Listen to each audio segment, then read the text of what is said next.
Tu n'as pas besoin d'en faire trop pour être en forme. Quand on suit l'actualité du fitness, on peut parfois se perdre dans l'océan d'informations qui nous entoure, et c'est honnêtement paralysant.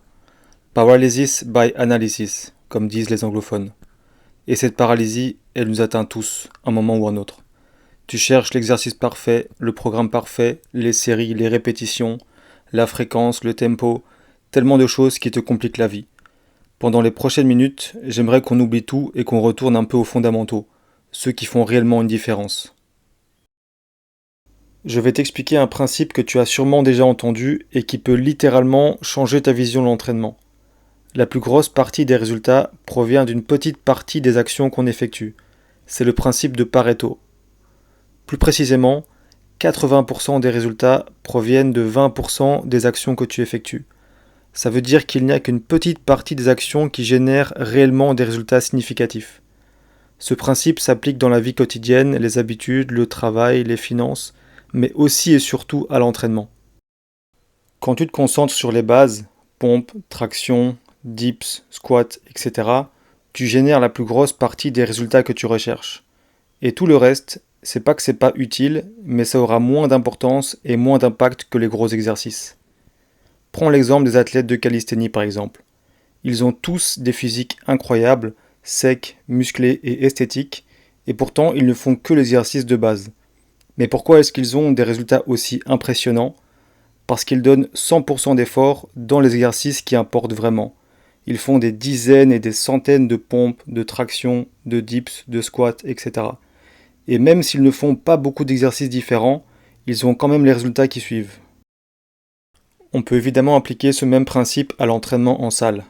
Quand tu te concentres sur les gros exercices, le soulevé de terre, le squat, le développé couché, le développé militaire, tu es quasiment sûr de stimuler assez de masse musculaire pour obtenir de bons résultats.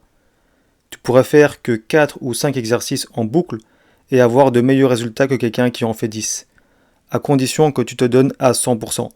Et ça, c'est très important.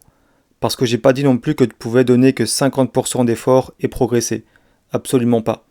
Tu dois quand même te donner à 100%, même 200%, mais sur les actions et les exercices qui créent le plus d'impact. Revenons-en au poids du corps, parce que je sais que beaucoup de personnes privilégient ce type d'entraînement.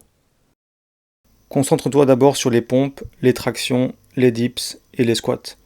Je peux t'assurer que tu peux déjà progresser énormément juste en faisant ces quelques exercices. La plupart des gens n'ont pas vraiment besoin de plus, parce que soyons honnêtes, la plupart des gens veulent juste être en forme, avoir un peu de muscle et se sentir capable physiquement. Ils veulent pas vraiment ressembler à des bodybuilders. Et si tu te retrouves dans cette catégorie de personnes qui veulent à tout prix maximiser leur physique et leur performance, alors oui, tu vas devoir faire des programmes beaucoup plus complets et diversifiés.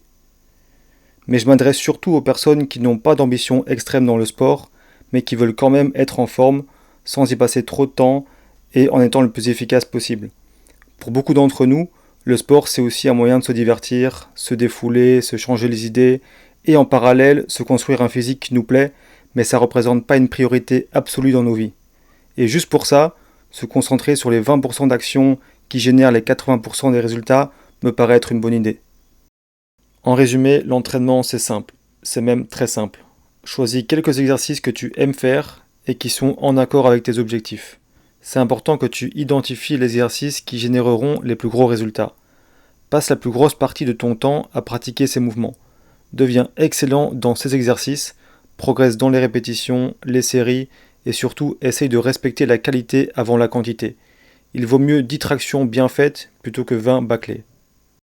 Si tu es toujours là, merci d'avoir regardé jusqu'au bout. Dis-moi dans les commentaires les exercices que tu pratiques le plus et tes objectifs pour les prochains mois ou les prochaines années. C'était Will, je te dis à la prochaine.